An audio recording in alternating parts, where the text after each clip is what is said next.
Bonjour chez vous. Aujourd'hui, je vais vous montrer ma façon de procéder pour faire des boutures de patates douces.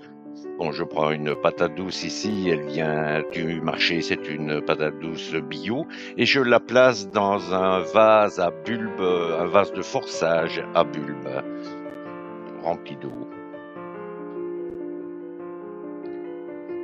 Au bout d'une quinzaine de jours, on commence à voir apparaître de petites racines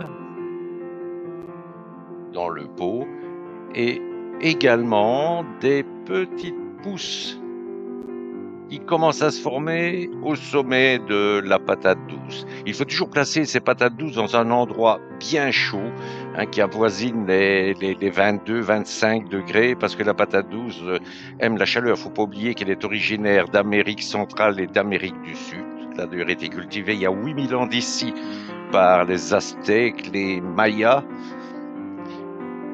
Voilà, alors au bout d'un certain temps, les pousses sont assez grandes et on va pouvoir commencer à procéder à la fabrication des boutures.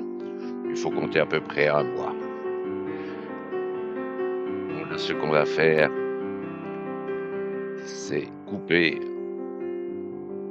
la pousse en deux parce elle est très grande, donc on peut faire deux boutures.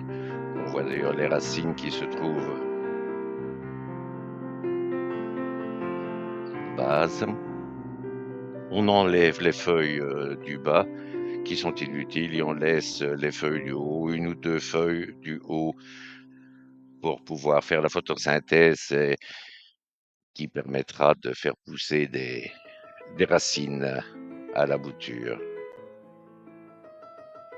Voilà, ces boutures vont ensuite être déposées dans un récipient avec de l'eau de nouveau tout simplement et on va attendre que ces boutures soient bien enracinées.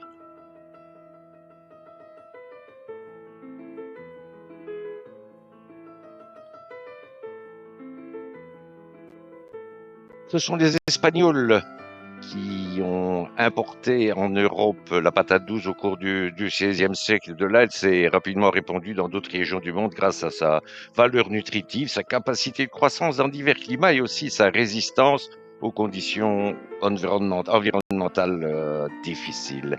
Elle est appréciée, la patate douce, pour sa saveur sucrée, sa texture crémeuse et sa teneur élevée en nutriments. Voilà maintenant mes petites boutures ont attrapé suffisamment de racines et je vais pouvoir les placer dans un pot rempli de terreau de bouturage, donc un terreau fin, riche en nutriments. Et on les laisse toujours à une bonne température. La patate douce a besoin de beaucoup de chaleur et d'ensoleillement.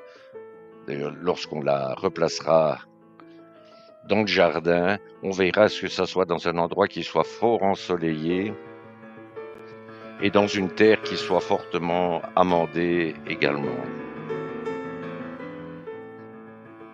Voilà, je vous souhaite un bon jardinage et à la prochaine pour la suite de mes aventures au potager. Bonjour chez vous.